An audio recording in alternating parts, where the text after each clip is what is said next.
Yeah, it's working. Yeah.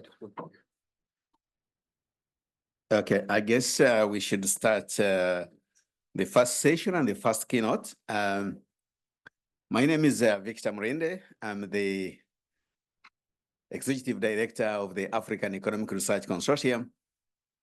And pleased here to introduce the keynote speaker. But before I do so, I would like to congratulate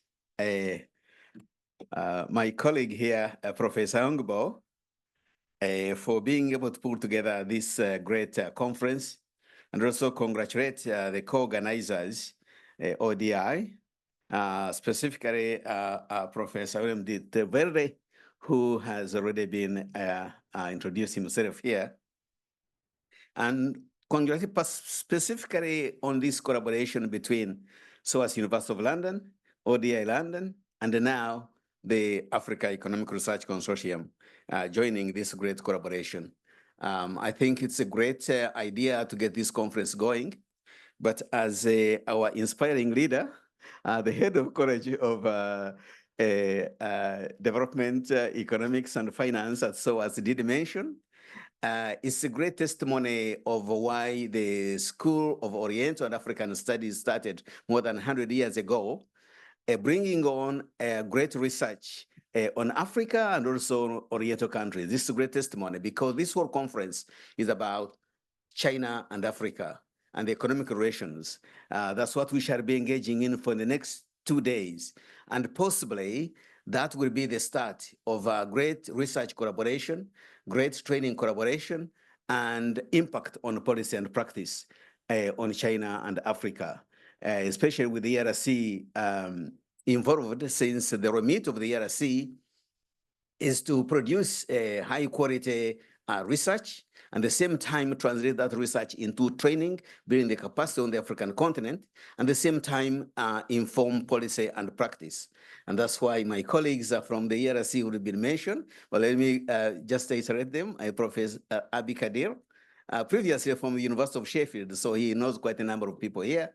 Dr. Diane Muchai, our manager for research, and our very own Lydia Auma, who heads our strategic dimensions, and of course also online is Professor Peter Muriu from the University of Nairobi, and Ms. Patricia Ojangore, who heads the largest development bank in Uganda.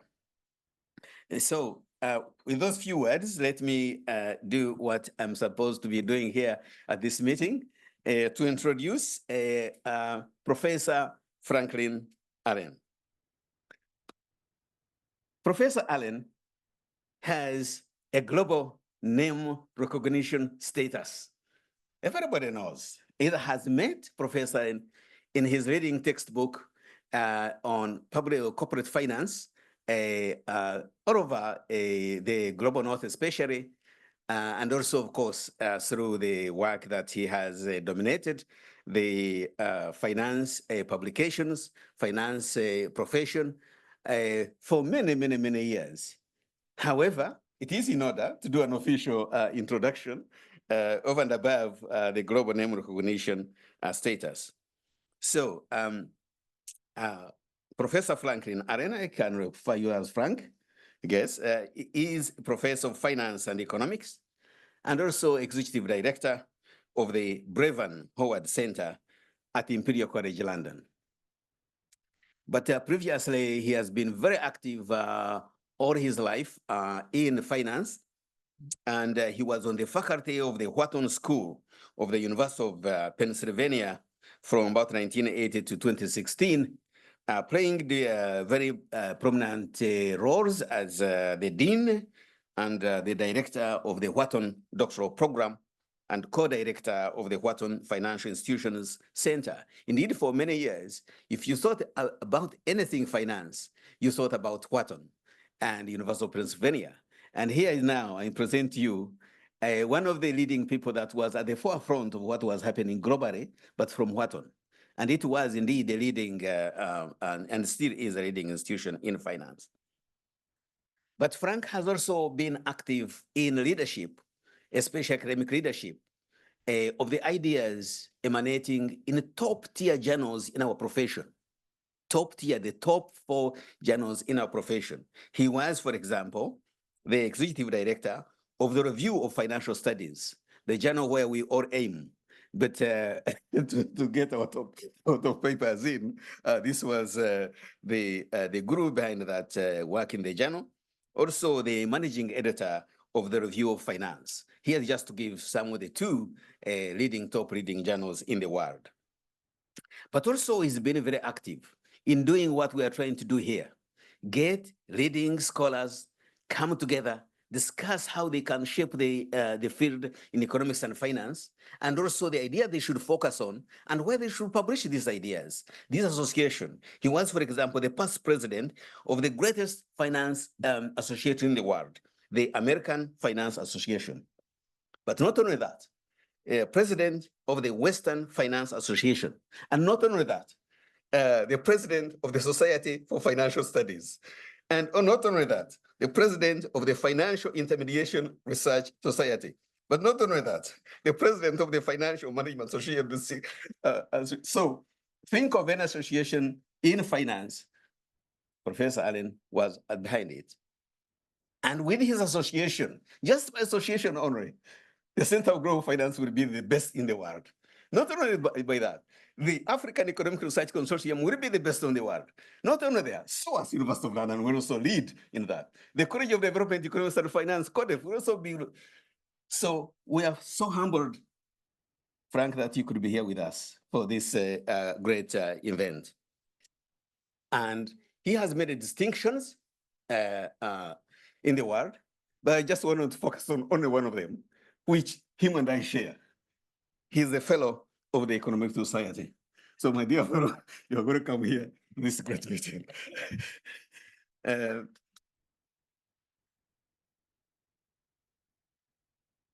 I could go on forever, but let me mention that he received his doctorate from Oxford University. And he has worked on all the mainstream ideas and fields of finance. I just want to mention a couple of these in terms of research interest, corporate finance. I mentioned this leading book. When I started teaching finance, that was the leading textbook. And I can even say page 266, financial ratios. So I still remember over the years. And that's the book that he's done with Richard Breere and Stuart Myers, who are also the great names in finance, which is going through volumes and volumes and still in the textbook in MBA programs and finance programs around the world. But they also in the areas of corporate finance, asset pricing, financial innovation. That's the leading now, financial innovation. Gonna be the main idea for the ERC biennial in December. A comparative financial system, financial crisis. We are very delighted and honored to have you here, the keynote speaker, Professor. Yes, welcome. Yeah.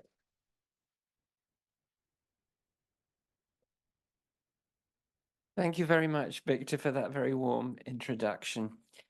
I'd like to thank the organizers for inviting me here. It's a great pleasure to come to this conference because 2 of my great areas of interest, particularly at the moment, are China and Africa. And so I'm very pleased to be able to come and talk to you and interact with you. I'm going to talk about a paper that's with Hongbo, Chen Yushan, who's at Shanghai University of Finance and Economics, and Riri Zhu from SOAS too. And I'm very pleased that Alina Shoeba is here because when I got to meet Hong and Victor a few years ago, it was to examine her PhD thesis, which was a wonderful one. And this work and collaboration grew out of when we met then. So let me talk a little bit about Belt and Road to start with before I talk about the paper. So this is a a major initiative. You look in the papers about Belt and Road, it's described as the largest construction project in the history of the world, and it could well be that.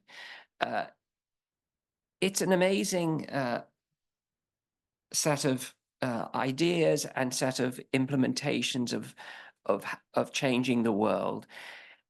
If you go to China, I'm sure most of you have been to China, but if you go to China, it has incredible infrastructure. If you go on the trains, they're much better than European trains, even French, no contest with British trains, of course, but even French and Italian trains, even the best in Europe, are not nearly as good as in China. And if you think about some of the other roads, the whole infrastructure, except perhaps the air traffic control system, which still has a ways to go, but it's the best infrastructure in the world in many ways, I think.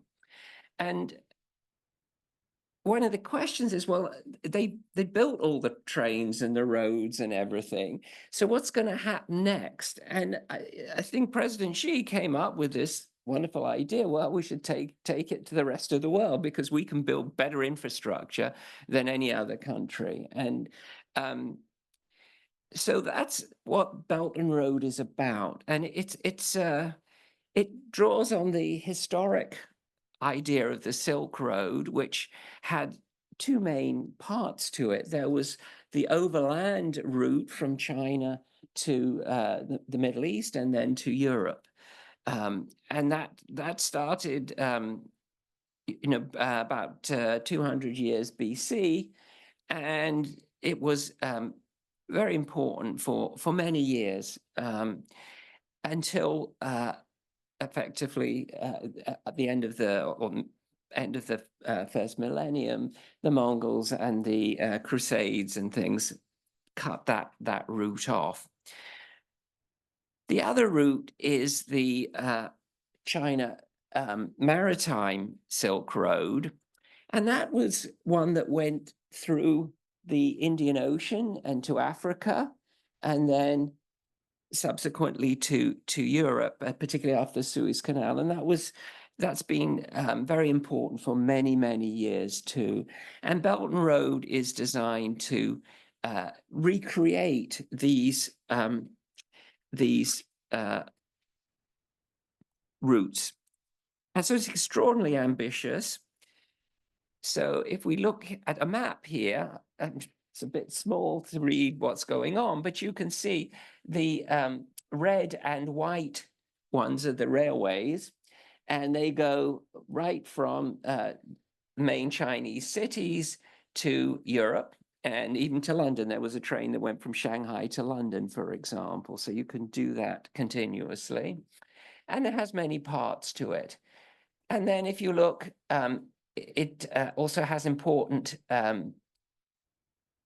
parts in Africa. So my understanding is there's a train from Mombasa to Nairobi, which is running and up and running. It's not running as much as they would like because they ran out of money, so it doesn't go to Uganda, which they hoped, but it's still a very important passenger commuting rail from Mombasa to Nairobi. And there are many other ones planned and some underway. There are so many in Indonesia. And when we were examining Alina's PhD thesis, I asked her, so why are you so interested in Belt and Road? And her reply was, well, I'm from Pakistan, and China's the only place that would actually come and lend money to us so that we could start building infrastructure. And of course, that's Pakistan has a lot of debt problems, and we'll talk about that later on. But that's clearly an extremely important aspect of Belt and Road. Some European countries, I guess the majority technically of the EU in terms of number of countries joined. Italy was one of them, so they were going to have Trieste as part of the Belt and Road project. They've now withdrawn. But for example, Greece, I believe it is still part of it with Piraeus, the port in Piraeus. And you can see here that if you look at the green lines, I hope you can see that from the back, but those are the maritime routes, one interesting one is that because of global warming, you can now potentially, and they've done this a number of years, is to go to the north of the Eurasian landmass, because nowadays it actually is unfrozen in the summer. And that's potentially much quicker than any of these other routes that are used. So it's a massive undertaking. And very important. So if you look at who's signed up for it, about 147 countries by end of 2023. They have about 2/3 of the world's population in it, and they account for 40% of global GDP, or have indicated an interest in doing so. Now, China's already spent about $1 trillion, according to the estimate, dollars on Belt and Road, which is an incredible amount of money. And the estimates vary as to what the total will be if they were to do everything, but the number that you find in articles like the Foreign Relations Council one is something like $8 trillion. So an incredible amount of money. And here you can see the countries that have joined, and the colors indicate when they joined. So you can see that most African countries are members of Belt and Road, and that's why I think it's such an important topic for this conference, because it really is the foundation of much of the collaboration and economic interaction between China and Africa. And you can see, though, that there are many other places now. South America has quite a few countries that are involved in Belt and Road. The main countries that aren't are the rich countries. I mentioned that Italy was, but has pulled out, but Portugal is. But by and large, the US, Canada, UK, and Northern European countries, by and large, aren't members. So it's extremely important globally and has already contributed a lot. But it's not without problems, and it's very important to look at what those are. And I'll focus on two, which I think are particularly important. One is debt problems.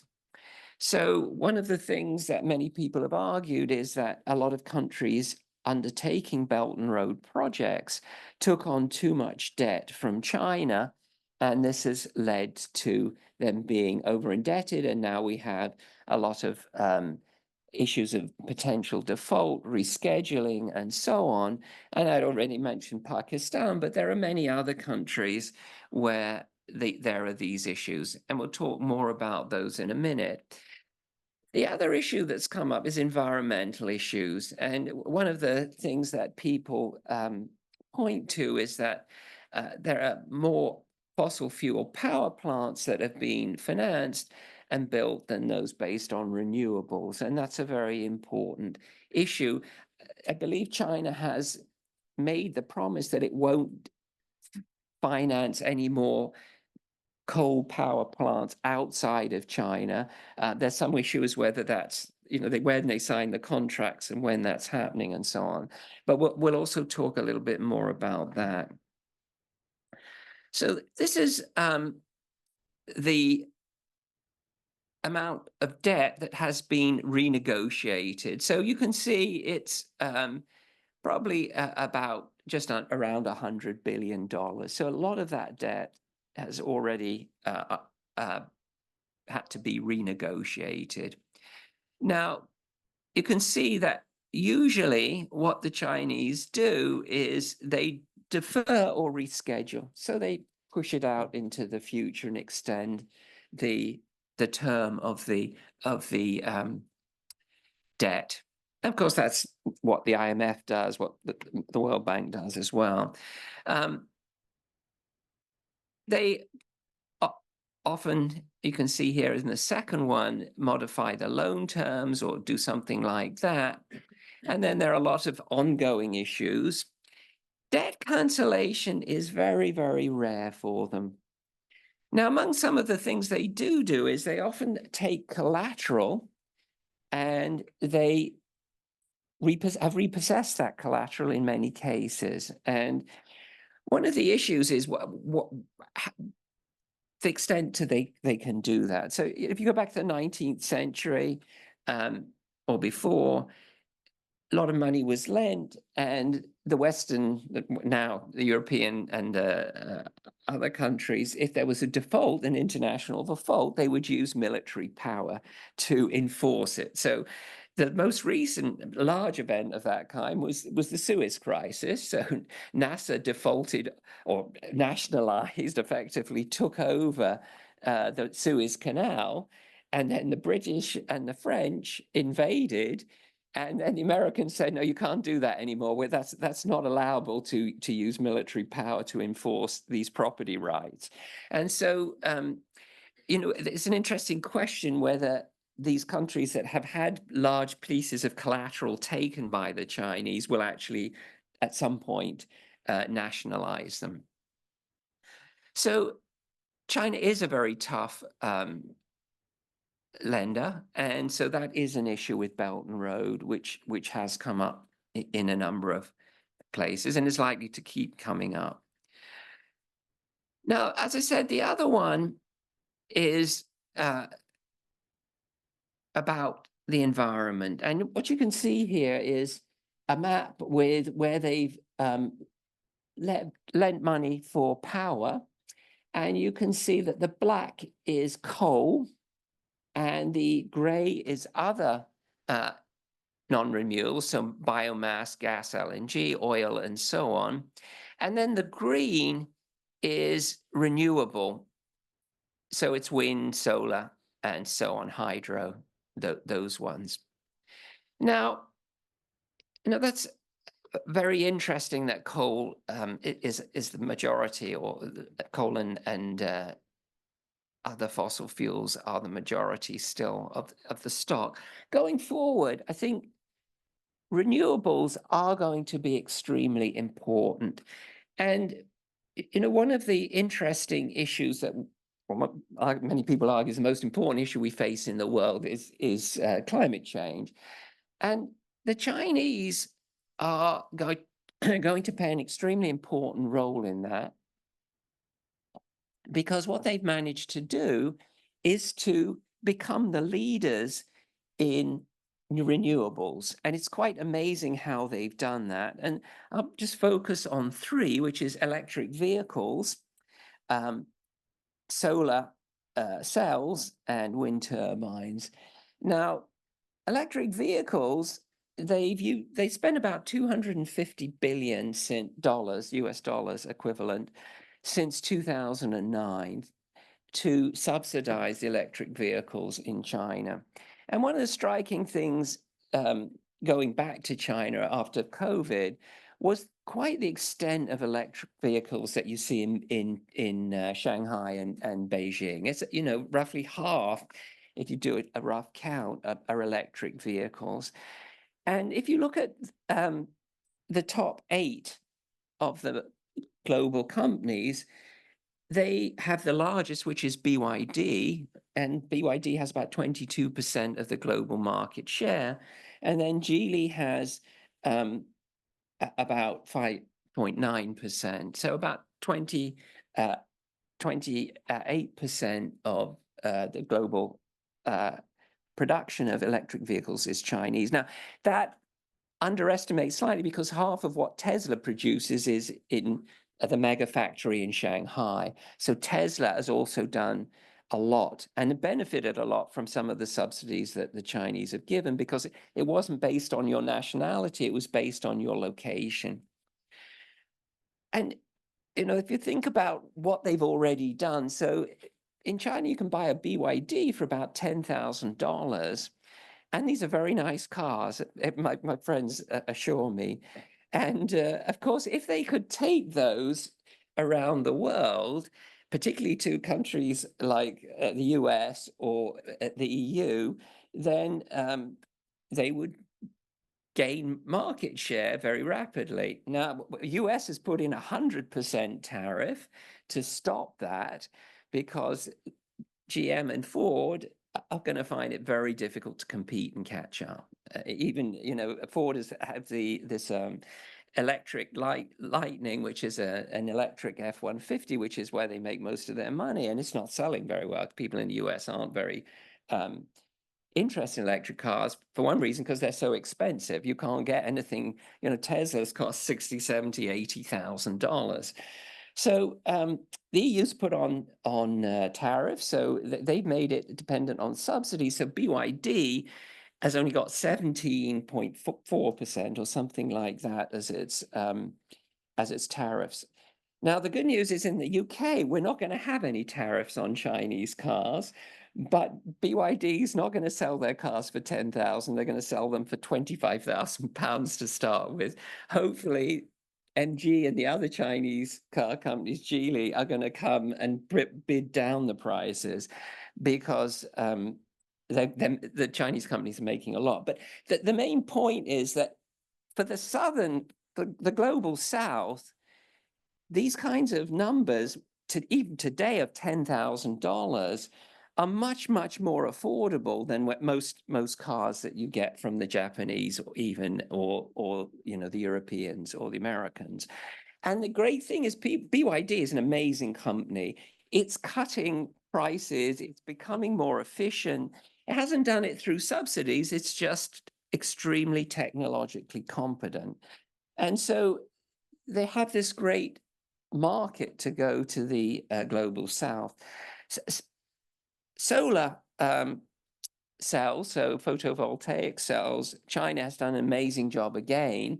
They had subsidies. It used to be that Europe dominated that, the Germans and various other parts of Europe. Even the UK was very good at that. But the Chinese were so good that they brought down costs, brought down prices, and then it's extremely competitive. They have in solar 7 out of the 8 top companies in the world, and they have well over 70% of global market share. And they're bringing it down so fast that they're beginning to compete seriously with fossil fuels as a way of producing. The other one is wind turbines. They have 6 out of the 8 leading manufacturers in the world. Again, it used to be European and American, but it moved to China after there was some joint ventures and so on. And again, those Chinese companies have over 70%. So, you know, if you ask why is Belt and Road so important, it's important on lots of dimensions. It's important because of building infrastructure in poor parts of the world and hopefully bringing GDP in those countries up. And they've done much more in that way than Western institutions. But also, I think it's this future that they have this amazing technological capability, which they focused on these 3 leading industries for climate change, and that is going to be extremely important.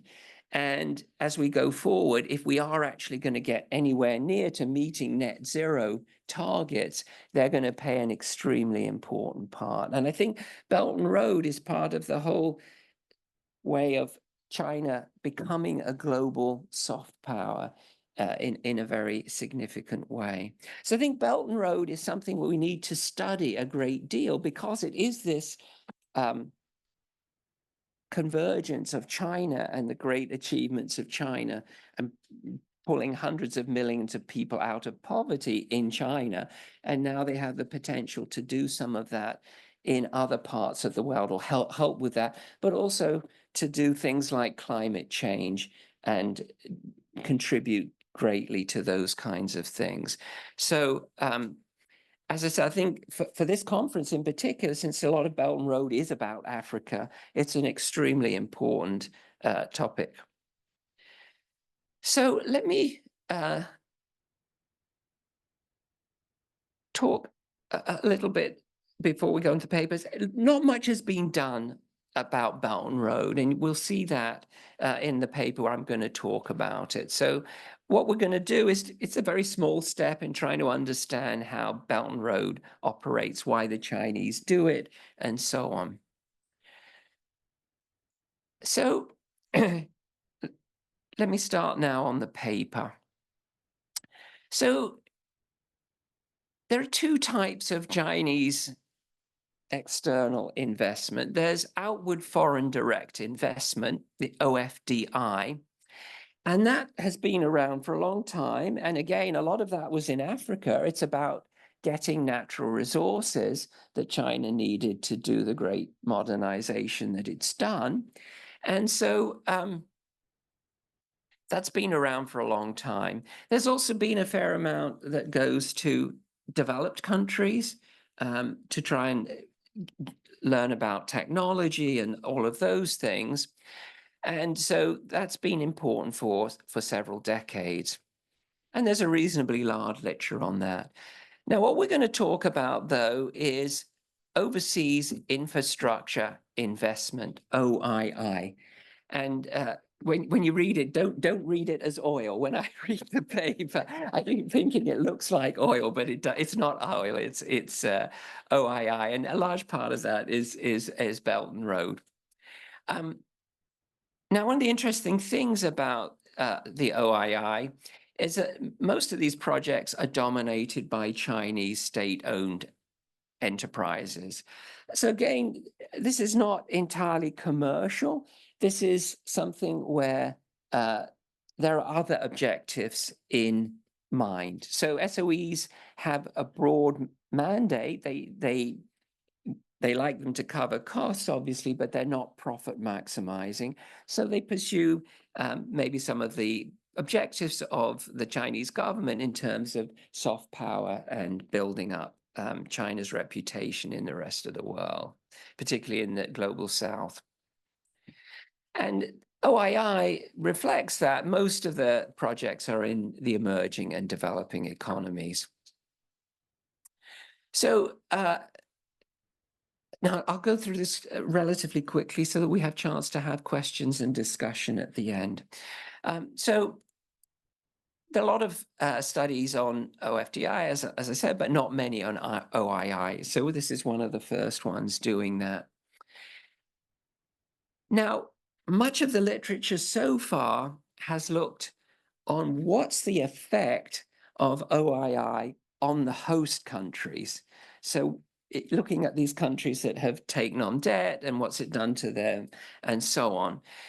What we're going to focus on is what's the effect on Chinese firms in China in terms of what they've been doing, and is it a good idea for them to do it? Are they making losses because they can do that as SOEs? What is it what's happening with them? And we're going to provide some new evidence on the firm level and see why for them it's actually attractive.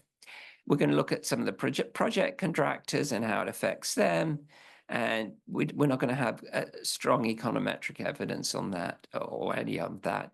And we're going to look at the channels through which OII affects firms that undertake the OII projects.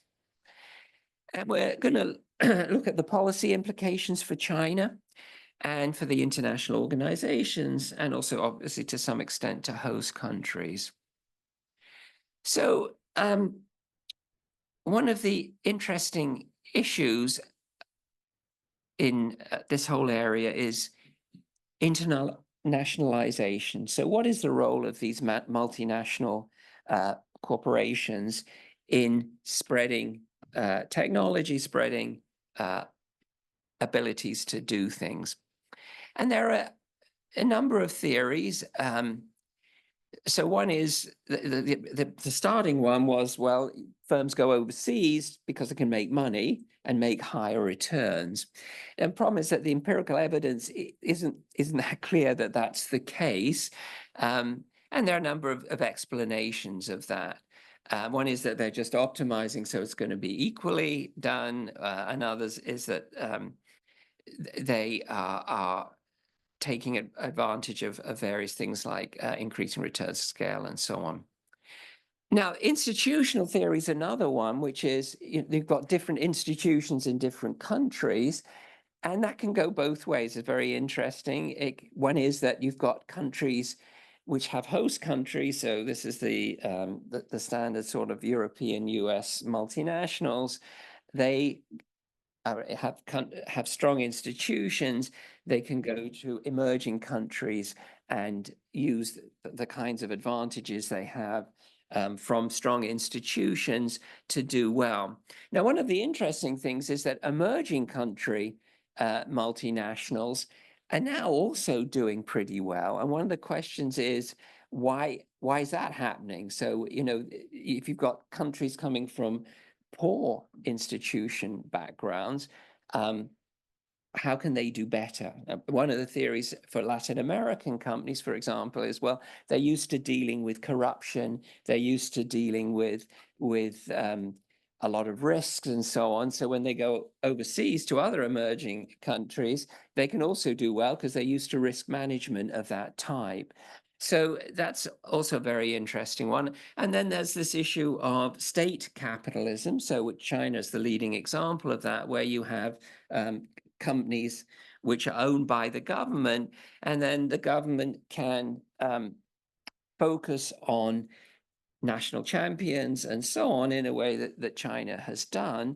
And that can lead to important technology transfers. And I think these examples of the green industries is a very interesting one. China's leveraged its international position to become the leading technology provider for that, and also a leading producer. So that's the other one. And then there's this issue of the foreign policy and building up soft power as another reason for doing it. So there's a lot of interesting theories there, and hopefully we shed some light on what's going on in this China BRI, Belt and Road Initiative.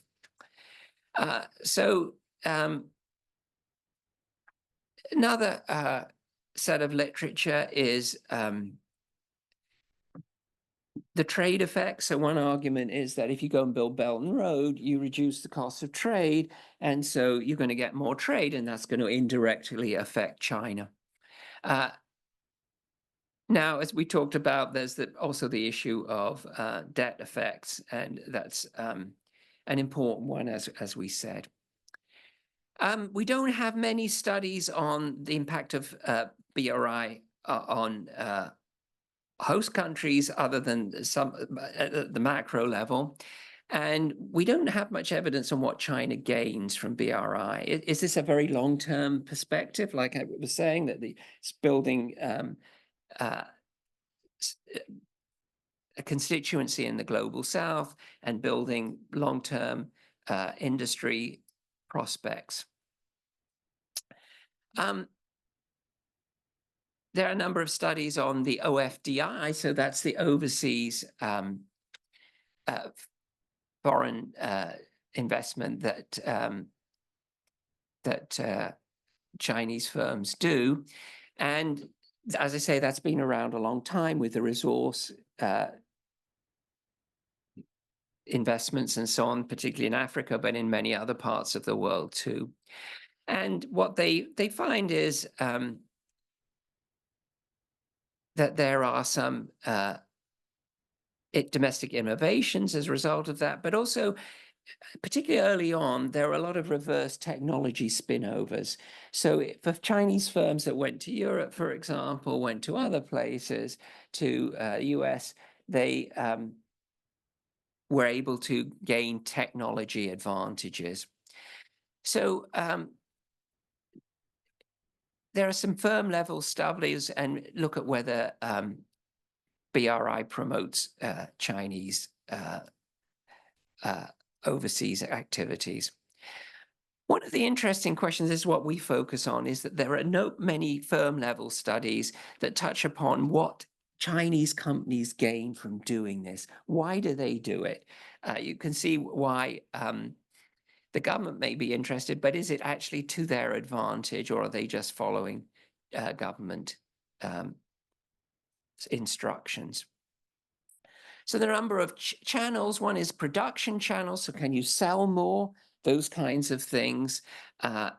is that why they go as overseas? The other one is internal capital market channel. If you come from a place where you've got relatively easy finance, which is true in most for most Chinese SOEs, can they reallocate and get an advantage by taking money to the global south and have that advantage that they can get better finance than the domestic ones? And then there's the technology and efficiency channel. As I said, the technology can go both ways. They can take technology, but they can also sometimes, depending on where it is, get technology and improve efficiency as a result of that. Of course, with Belt and Road, much of it is going out and exporting technology rather than reverse channel. So we have 4 hypotheses. First one is undertaking China's overseas infrastructure projects improves firms' long-term performance. Undertaking Chinese overseas infrastructure project improving firm performance through sales. Does it come through internal capital markets? Is it hypothesis 3? And hypothesis 4 is it come through investment? So it's trying to understand, is it a good thing for firms? And if so, why is it a good thing for firms? We have some firm level panel data. So we have 61 Chinese OII project contractors from 2005 to 2021. And we focus on these ones that are Chinese listed non-financial firms. We have able to identify the industry of these and their projects. So we've managed to get data on that. We have a panel that we match with the matched panel of firms to see how they do. So similar kind of industry, similar kind of size, but ones that aren't involved in Belt and Road projects. And we have 1,754 of them. And we can compare those with the 161 which are involved in OII, or in other words, mainly BRI. So we can also do an event study to see what happens when firms announce that they're going to do OII studies, projects, and we have data on listed firms and so on that do that.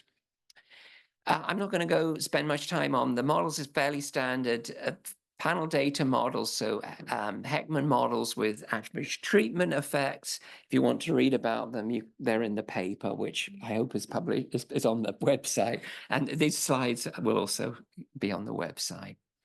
And then we have a second version which focuses on the production channel, the internal capital market channel, and so on. And then we have the event study model that I mentioned earlier. What are the results? Well, what we find is that larger firms, younger firms, and firms with stronger demand and less indebted firms are more likely to undertake the OII projects. The proximity to the BRI cities, which are the ones that are focused as being important for Belt and Road within China, that doesn't matter. So they're from all over China to some extent. And then so state ownership does matter a lot, as we talked about earlier. Now, the main result that we have is that hypothesis 1 is confirmed, so that China's firms undertaking China's overseas infrastructure projects, they do improve their long-term performance. So they benefit from Belt and Road projects. So even though they're state-owned enterprises, they still do better by that. There's no support for the sales channel. So they're not doing it, but so to expand sales. But there is some evidence that they are doing it in terms of the internal capital market model. So they're able, because Chinese firms get such good financing from Chinese banks and Chinese government in various other ways, they're able to do it better from that reason. So it's not sales or fixed investment that is the rationale for it. The event study, relatively weak, I would say. There's some evidence that there's a long-term effect, but there's no evidence of a positive short-term effect other than the first time that you do it. So we're working still on that to try and understand better why exactly it's a long-term and not a short-term effect. Robustness tests, we do a number of robustness tests. So let me conclude and then we can turn it over to a discussion. So firms that undertake OII projects in China do better as a result. And it seems that it's the internal capital market that's the main way that they benefit. They're able to take capital from China and use it in the other countries and build and have a positive effect that way. So I think the policy implications are that it shows that there is an economic motivation to doing Belt and Road, that China's firms do benefit from that, and that's important. And there's an issue always with China whether things are done efficiently in terms of capital allocation, because there's so much capital available, because there's so much finance. So China has such a high savings rate and so on. There's always this issue: is it being done as efficiently as possible? And that's something I think which we'll work more on, hopefully, going forward. As I say, this is a very small step in this thing of trying to understand how Belt and Road affects things and the positives and the negatives of it. As I say, I think it's an extremely important area, particularly, as I say, for many of you who are interested in China and Africa. So let me stop there and open it to questions or comments or discussion. Hopefully we have about 10, 15 minutes left.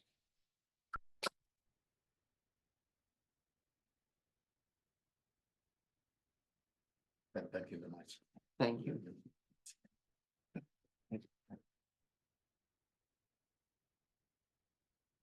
Okay, let me congratulate Frank for such an exciting keynote. It fulfills what I would expect from a keynote, to excite ideas, to cover all the dimensions that will be covered in the next 2 days, to raise questions and push everybody's research interest to the boundaries beyond what we are looking at today. And the question is a very big one, and especially the way you motivated is starting with the BRI initiative of China and positioning it in the global interest, and then bringing in Africa, which will be one of the key interests here in this seminar. So that's done very well. And also raising very fundamentally the big methodologies involved there, including event study methodologies. So some of the econometricians here will have a field day exploring new dimensions of looking at new evidence, and also sharing with us the interesting and plausible findings of the micro dimensions of China's role globally and in Africa. And finally, pointing out the possible uptake of these findings into policy and practice. Okay, but I guess there would be some questions, issues, dimensions, think forward. So I'll first take 3 names. Those are the first hands that I saw, the gentleman here, and you, and then who's also here. So I think there'll be microphones going around. Yeah, take the, yeah. Okay, please,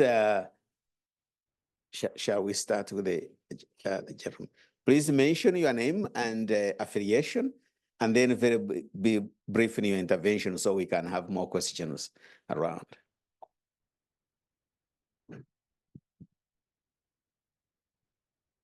Thank you so much for the fascinating research and the wonderful conversation you're generating. My name is Wenzel Robertson. I am a postdoctoral fellow at EM Lyon Business School, and I'm really curious, where does this definition of OII come from? Because my understanding of the FDI literature, and they specifically say in infrastructure debt financing never counts for FDI or OFDI.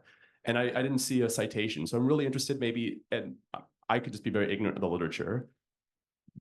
Thank you very much. We know it is not oil, it is OI. That's thank you.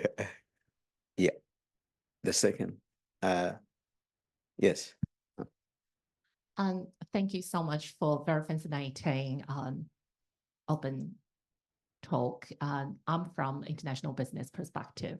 So it's really come to my heart of my research talking about the foreign direct investment, both from macroeconomic perspective and also more micro firm level. My question here is about state-owned enterprises, which we all know, no matter it's a narratives or it's kinds of literature talking about how important they actually, steam up the investment and also the bilateral political relationship between China and Africa.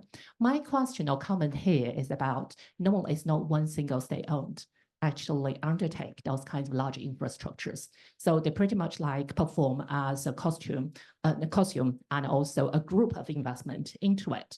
So I would be more interested in understanding your data because you're talking about these kinds of non-contract as a controlled and also the treatment groups. So how you really taking that into account to think about it's more like aggregated rather than a single firm's performance. This may lead to your outcome about it's more likely long-term rather than short-term impact on their performance. And back to the literature, I think, and you have outlined very interesting underlying theoretical perspective, but there are also emerging discussion about the hybrid nature of SOEs. And this means that they do have a dual mandate of the political mission, but also they also have the economic consideration, because if we look at SOEs in China, they have been transforming, and rather than just have a 100% ownership by the government, they actually have a different stakeholders and shareholders in it. So I think this also needs to be reflected in the discussion. I'll stop here. Thank you. And that was Huan Zhu from SOAS University of London. Now, please introduce yourself first and then, the question. Thank you very much. I'm Chongfan Yu from University of Liverpool. I'm a PhD candidate, and thank you for the significant discussion. I'm quite curious about the SOE's performance after the pandemic. I just came back from fieldwork in Ethiopia.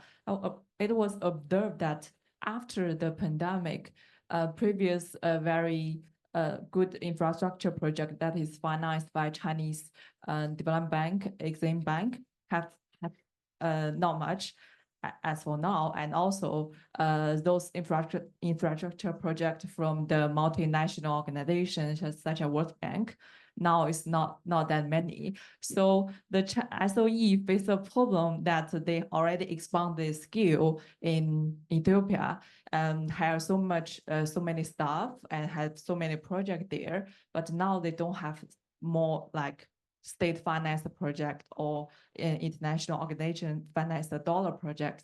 So they had a problem like how to continue their business scale there. I'm wondering if in your observation of SOE performance in the stock market or in terms of other criteria, is there a change after the pandemic of the firm performance have shown that this kind of a trend? Thank you. And if you permit me, Frank, I will take the fourth question. Yeah, please go ahead. Hi, my name is Jacob Schumacher. I'm the senior researcher in political economy at the Geography School at University of Oxford. My focus, at least some questions I had, was related to firm performance. I'm sure that if I read the paper and had more of the details looking at that, it was more of a question of how is that really operationalized? What is sort of the identification strategy? Because you would imagine that good firms and go abroad and of course can, have nicer performance or vice versa. So I'd like to see how that has done. And that was a lot of my PhD work that was a fraught question. Secondly, further on that with firm performance, have you looked at more of efficiency, or how has the operations of the individual firms themselves been affected? It may not actually be in financial performance, but you might see that there's other improvements that may have happened as a consequence of that. And then lastly, is there do you present sort of the way that the performance looks across various different types of industries? So it'd be really interesting to see in specific infrastructure projects, how have those performed relative to the others? And you don't want to necessarily have sort of an average effect where maybe there's some that are doing quite well, whereas others are probably doing very poorly. Yeah, thank you very much. And a very interesting question overall. And over to you, Frank. So thank you all for the questions. Let me go through them one by one. So first of all, I don't know the answer to your question as to exactly, but no, you used to. Oh, you need. Sorry. For you, yeah. Sorry. Sorry. So the answer is I don't know, but we'll try and get you a citation as to why we did it that way. But the second questions, the points you make are really interesting. And you're right, we shouldn't think of these SOEs as being 100% government owned. So it's interesting. I'm doing a project on China at the moment. And if you look at the big six banks, they're typically, if you go back to the 90s, they were 100% owned. They did a terrible job. We had all the NPLs. And then the government came up with this very good way of disciplining the banks started with ICBC, and they listed them simultaneously on Shanghai and Hong Kong Stock Exchange. Today, I think ICBC is about 65% owned by the government. The rest is traded in Shanghai and Hong Kong. But the effect of that was because, particularly with the Hong Kong listing, they had effectively international standard disclosures and so on, and corporate governance. And so, yes, I think this is a wonderful mechanism. And I know in the financial services industry, that's very common to have. Most of the large companies have this dual listing structure, and they have the governance as a result of that. It's interesting. We haven't looked at that for this paper, but I think it's a very interesting question, what exactly the SOEs look like that are doing this. I mean, they are huge companies, but construction companies are some of the biggest in the world, and we should definitely look at that. So thank you for that. So I hope that answers your question, but that was very helpful. Yeah, so the development and policy banks are very important in this area, and you talked about Exim Bank, and that clearly is doing a lot of the financing. In terms of how firms are doing, obviously not Chinese firms that are listed are not doing well at all. So we know that if you're an A-share listed firm, unless you're very small or medium, if you're a large state-owned enterprise, that they have performed terribly over the last 30 years. So if you invested in the A-share firms in 2000 and you rolled it over, in real terms, you had basically zero return. You have about what you had started with. It's been up and down over time, but in the long run, the listed firms, that's true of SOEs and non-SOEs. So I don't think much has changed since COVID with regard to that. They've done poorly all around. I hope that answers your question to some extent. So your question, so I had a choice about how to structure the talk. I could either give a fairly narrow academic talk on the paper And for keynotes, I don't usually like to do that because there's usually a broader audience. So the answers to your question are in the paper. You can see they were somewhat in the slides. So if you want a quick view of it, but obviously we spent an awful lot of time on those issues, as you mentioned you did in your work. But yes, no, we have. We use proximity as an instrumental variable for the ATE model. I think that's a reasonably good one. But as I say, look at the paper and feel free to email us if you have questions about anything. But also be very interested in, if you've worked on related topics, what you did. So send us your work. There are some online questions. Sure. I'll take one quick I'll take one quick intervention from Doug, and then I will turn to the online. Brief, please. Thank you. I mean, just on this particular point, I think I did some work in the 90s on the impact of internationalization of UK firms on UK itself for the Department of Trade and Industry at the time, because they were looking for evidence to suggest why they should help firms to internationalize. And I think there you get a bit of both, like good firms internationalize, and internationalization leads to a bit better, more performance, better productivity, particularly in that year that they internationalize. So you've got a bit of that. That was at least the evidence then. I think you're finding that very interesting is about that OI firms tend to play the role of banks in a way that banks don't. And they should be doing, right? So the banks should be allocating, taking deposits from somewhere and putting it into profitable opportunities. And in an African context, often that doesn't happen, right? So I find that that's really interesting finding of your research. And I think that was also a lot behind in the sort of 2008-9, the global financial crisis idea that capital surplus countries like Germany, but particularly China, should transfer capital to African countries, for example. I remember Justin Lin making all those arguments for the World Bank executive directors. My question is a bit sort of, how different are your results from other countries, right? So I mentioned that we did some work on UK firms, and they benefited from internationalization. How different is it? And the same is on, and I just put something out yesterday actually on the impact of aid on sending countries. And so the UK aid, do they benefit from it themselves as well?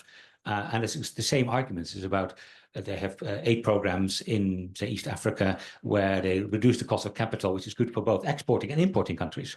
And that is a major effect. And so there are these impacts that do play a role, where G20, EU aid benefits recipients, but also the sending countries. So my question is a bit sort of, are you able to sort of say a bit more about how different your effects are from other countries, whether it's on the FDI side or the OI side? So thank you for that. Sorry. Thank you for that. Oh, sorry, you're going to say two questions at the time. Yeah. Sorry. Let me quickly, because in the interest of time, we are running to close of time, but let me, thanks, Doug, for that question. We have two questions online. One from Hagai Kanenga, who is a PhD researcher at Open University, UK. And the question there is, what specific performance metrics are impacted? And secondly, how does the nature of projects influence this long-term performance? And then a second question is from, I think, Aweng. What is the potential for the BRI to build local beneficiation capacity in the green minerals processing sector in Africa, given the abundance of these minerals in Africa? So it's kind of a question into critical minerals. So I think those are the three questions. And yeah, thanks, Frank. Quick answer and we close. Okay. So Doug, thank you very much for that question. Sorry. Thank you very much for that question. you know, you're right about banks. Even within the EU, banks don't go cross-border so very much. But globally they don't, and Chinese banks haven't very much at all. So that is a very interesting question. And this may be the mechanism that they're using effectively, that they're borrowing in China and using the money overseas. The point about how different is it for other countries, we haven't looked, we should have done, but thank you for prompting us to do that, because that's an extremely important comparison in terms of the literature, so we will do that. In terms of the first online questions, in terms of the detailed activities and so on, how they actually changed, I think we haven't done enough to look carefully at that yet, and we certainly will do. That's an important area, important question. In terms of how critical minerals are affected, again, we haven't looked at industries, and we need to do that and see which things are being done and which industries are being particularly important there. Thank you very much, Frank. Already I can see from those questions that we have a very interesting research program on China and Africa, looking at dimensions that we need to explore a little bit more. But let me just give 1 minute to the Director of Research of the AERC, Dr. Abikadir, to say some final words, and then we can close. Yeah. Microphone.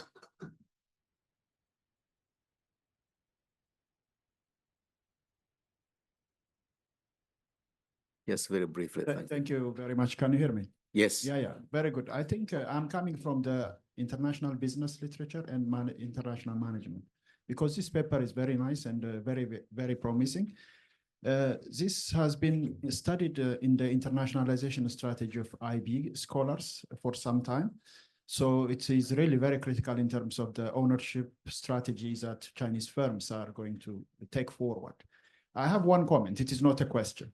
I think it is very important for informing your event study, as well as even to make the econometric results meaningful, to look into the differences between the disadvantages and advantages that local and non-Chinese multinationals are exposed to compared to Chinese.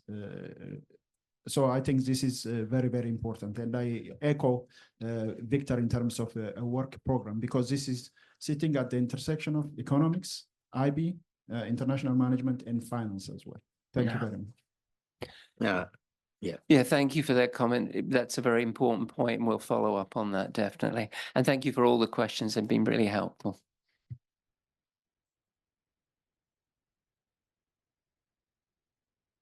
Thanks indeed, Frank, and thank you to all. As AERC always looking for great ideas, start long-term collaborative projects on. I think we are now on to one exciting idea. Thank you indeed. Thank you.